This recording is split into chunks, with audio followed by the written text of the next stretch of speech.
Muito bom dia a todos. Eu estou muito contente por estar aqui remotamente para falar convosco, mas infelizmente por questões pessoais não pude sair da Escócia. Este é um tópico extremamente importante, é um tópico extremamente difícil, que todos aqueles de nós que trabalham com pessoas ou animais devemos compreender, sermos bem versados na temática e saber o que fazer quando existe o indício ou suspeita. Esta apresentação surge de trabalho realizado com vários colegas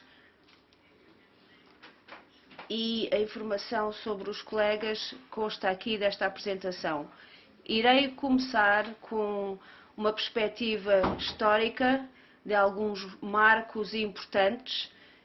Irei também introduzir o modelo BioEco para o estudo e ilustrarei isto com alguns estudos de caso. Também irei dar uma perspectiva veterinária das ligações e alguns conselhos de como deveremos tratar destas situações e também realçar a abordagem trans e multidisciplinar e algumas indicações e caminhos na área da prevenção. No Reino Unido, o RSPCA foi fundado em 1824 e o NSPCC em 1884. Tivemos alguns estudos na década de 80 que analisaram as ligações entre a perspectiva animal e das pessoas.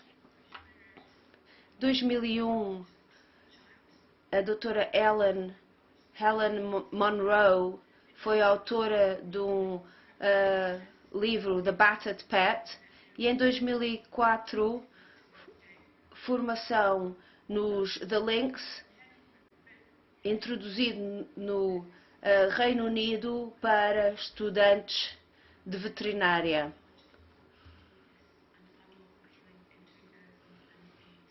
E em 2008 foi publicado um outro livro sobre morte ilícita de animais. Temos também o tal modelo BioEco, que estabelece as ligações e, através da utilização deste método, sobretudo para pessoas novas ou que desconhecem esta ligação, é uma boa forma de fazer um enquadramento. Eu penso que haverá um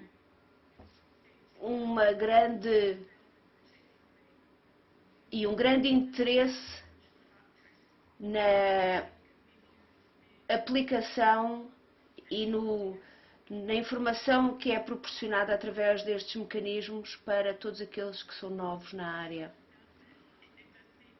Uma vez estabelecida esta ligação, leva de facto a uma melhor interpretação dos diferentes casos. Temos aqui um modelo que utiliza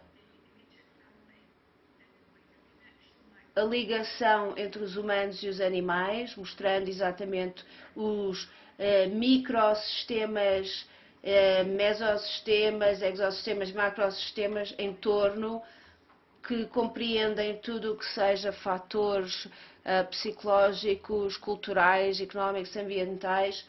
Portanto, temos aqui um sistema que interliga o ser humano com as diferentes fases da vida e as interações e os impactos dessas interações. Tenho aqui um primeiro caso, que é um caso trágico, de um cachorro atirado pelas escadas por um jovem homem que depois foi encaminhado para os serviços de assistência. Pouco tempo depois, o casal teve um bebé e Muito pouco tempo depois, este jovem que tinha feito e que tinha atirado o cão pelas escadas abaixo, matou o seu bebê.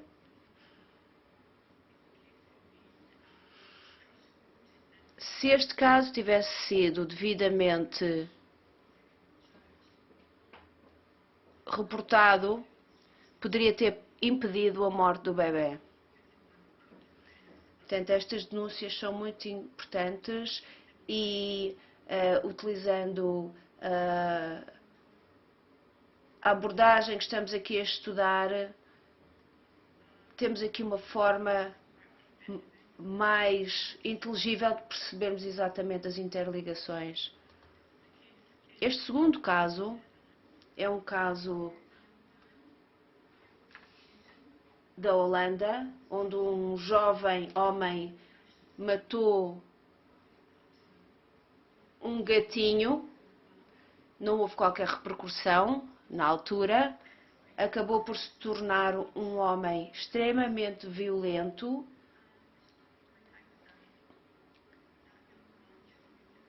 Este jovem, depois, mais tarde na idade, se tornou um agressor, atacou violentamente a sua esposa e de facto estas pessoas requerem uma intervenção e precisam de ajuda numa fase precoce. E esta é uma forma clara de mostrar como o padrão de violência se desenvolve ao longo do tempo.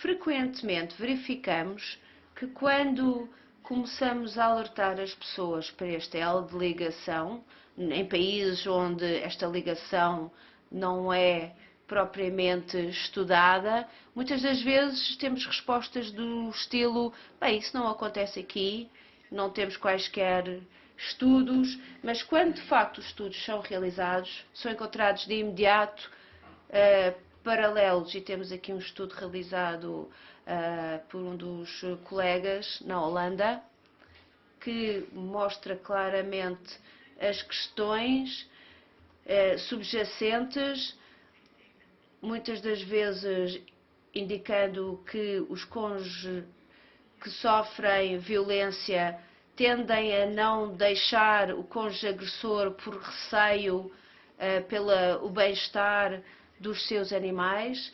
Vemos aqui também referências ao escalar do nível de violência das pessoas que levam a cabo atos de violência contra animais.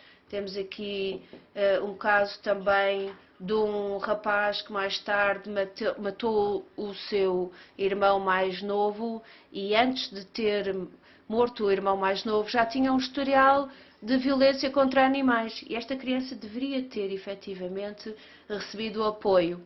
As crianças que fazem mal aos animais são crianças elas mesmas perturbadas. A maior parte das crianças que exercem violência contra animais, no entanto, não se tornarão necessariamente assassinos mais tarde na vida. Temos aqui um outro caso de um veterinário que foi chamado um certo dia para dar assistência a um cão que era assistido por um outro veterinário. A mulher, chamada Sarah, tinha sido acordada pelo cão, chamado Carrie. O cão que estava no andar de baixo estava com o marido.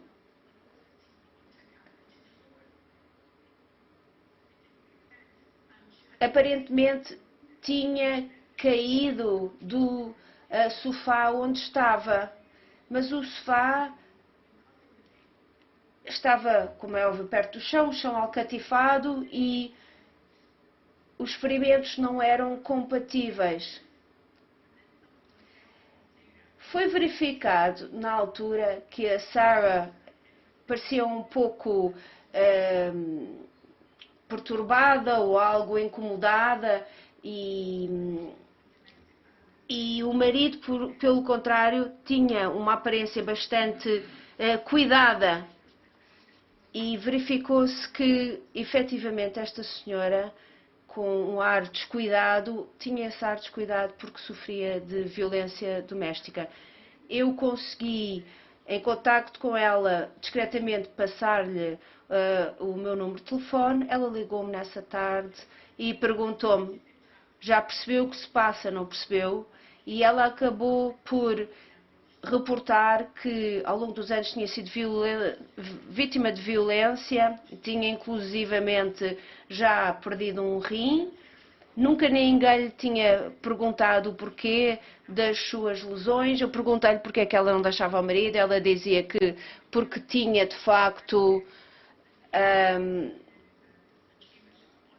feito votos de matrimónio e portanto achava que não deveria fazê-lo. Mas a Sara também sabia que nenhum dos abrigos das mulheres no Reino Unido, na altura, permitiam a entrada de animais domésticos. E eu acabei por lhe dar a indicação de alguns abrigos que tinham essa possibilidade. Foram feitos todos os preparativos para que a Sarah pudesse passar para um abrigo que aceitasse animais domésticos. A veterinária,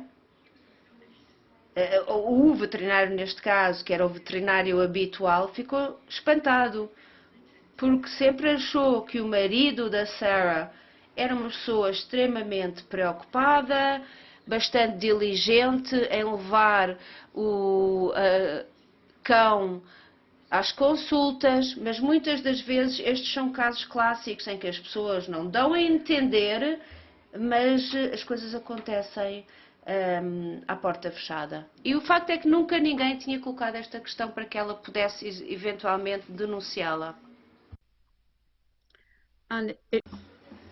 Ora, isto mostra que muitas vezes a pessoa que responde ao pedido de ajuda não tem que ser uma pessoa com uma atividade ao nível dos cuidados de saúde. Neste caso,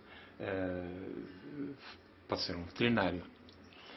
Nós também temos muitas vezes trabalhadores sociais que dizem: bom, esta não é a minha área, eu trabalho com pessoas, não com animais.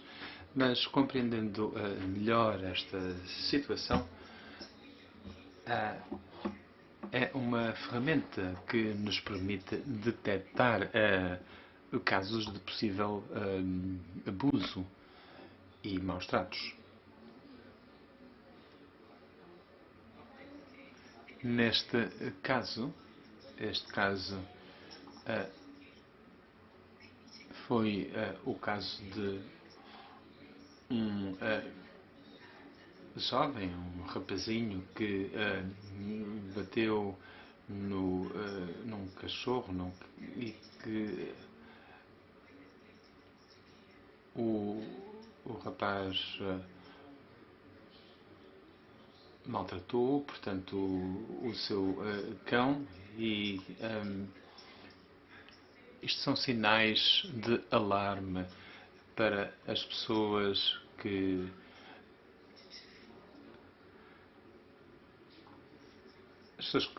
maltratam os animais. Os animais contam-nos histórias de que os animais caíram e muitas vezes o prevaricador comporta-se desta forma. Será que os animais têm incidentes que provocam estas lesões?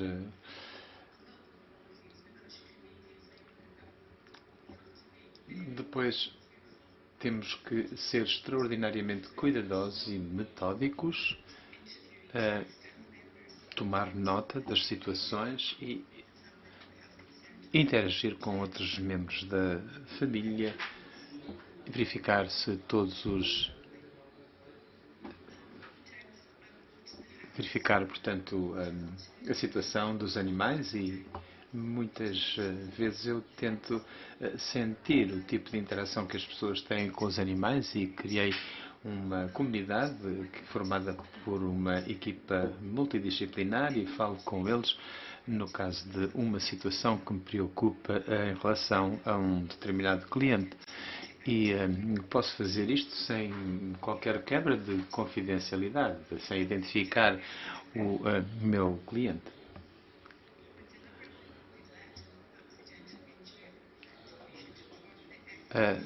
Temos que informar a SPCA ou a polícia e, nos casos de suspeita de abuso sexual, estes casos têm que ser reportados à polícia. E podemos reportar, aliás, episódios de suspeita ou suspeita da ocorrência destes episódios.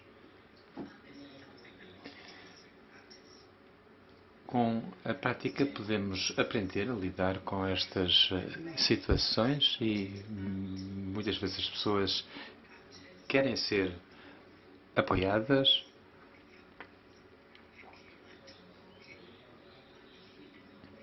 e muitas vezes tentamos fazer com que estes clientes venham ao nosso consultório para os educarmos, para os ensinarmos.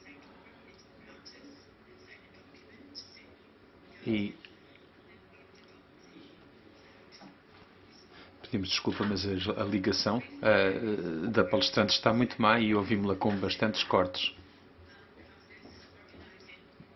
Criámos esta organização no sudoeste da Inglaterra que fornece apoio a pessoas vulneráveis e aos seus animais de estimação. Temos também refúgios, temos abrigos, a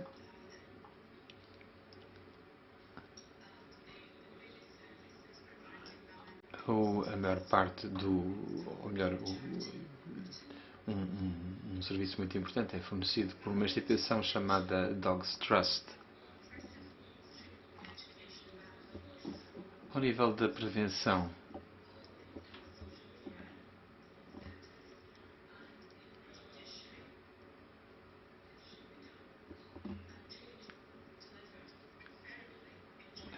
lamentamos, mas a ligação continua muito má. Realizamos diversos workshops, fazemos também trabalho ao nível das escolas, ao nível de assistentes sociais, de veterinários e de enfermeiros de clínicas veterinárias e seus auxiliares. Devemos estar preparados para atuar e não esperar até constatarmos um primeiro caso. Necessitamos de apontar a identificação de indivíduos ou de grupos de risco e temos que determinar quais são os serviços e as disposições que temos nas nossas comunidades, quais são as intervenções que estão disponíveis e será que temos abrigos também para os animais. E aqui temos as profissões que devem participar nesta colaboração transdisciplinar e podemos incluir outras.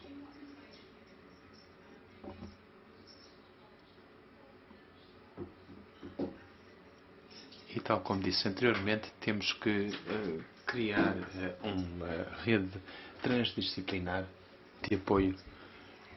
O apoio é essencial, em especial no caso para promover um diagnóstico precoce.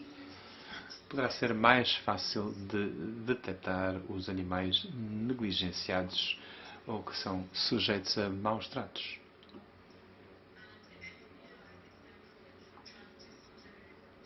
O FBI está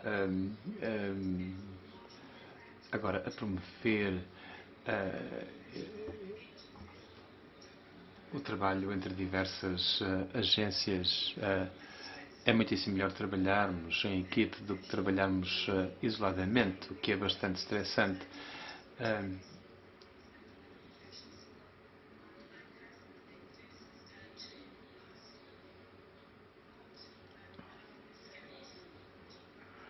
Muitas vezes não temos os conhecimentos adequados para trabalhar com relacionamentos que envolvem pessoas e é bastante importante termos uma educação ao nível da forma como devemos tratar estas situações e os animais. A educação encoraja a necessidade de compaixão e as intervenções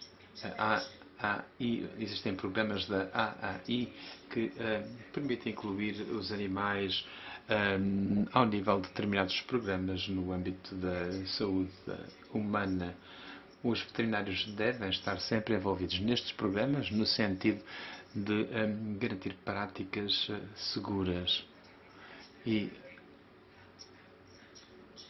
estas abordagens promovem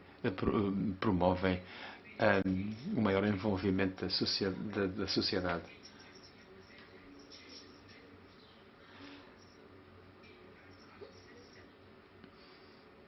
Os programas da AAI devem ser também apresentados nas nossas escolas.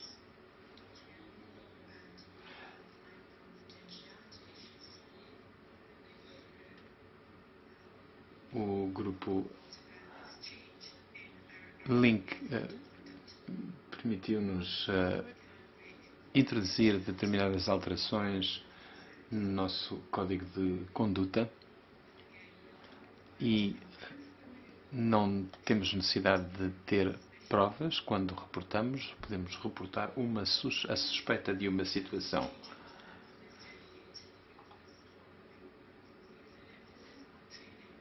Como podem ver, aqui estamos a dar ênfase à formação de outros profissionais. E temos que estabelecer padrões que fomentem os cuidados nos Países Baixos. Existem diversos programas de consciencialização para estudantes de veterinária e há uma maior colaboração entre as diversas profissões envolvidas no Instituto de Forensica da Universidade de Utrecht. Na Suécia, desenvolveu-se uma organização para cuidar das vítimas de violência doméstica.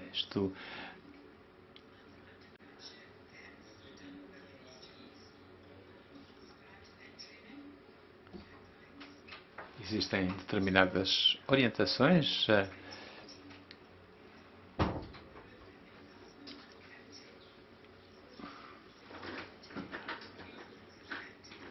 os sistemas sociais são alertados em todos os casos de suspeita de violência. E isto permite identificar muitos casos de situação de negligência ou de maus tratos a crianças. Uma vez mais, a investigação na Suécia mostra, de facto, a extensão da violência doméstica e o envolvimento de animais. Eu gostaria de concluir e de reiterar que esta apresentação resulta do meu trabalho pessoal e do trabalho dos meus colegas. Somos dois veterinários e, uma vez mais, isto ilustra o trabalho interdisciplinar e, uma vez mais, gostaria de dizer que espero que utilizem adequadamente esta informação que vão ter acesso durante o dia de hoje em prol e benefício dos animais. Muito obrigado.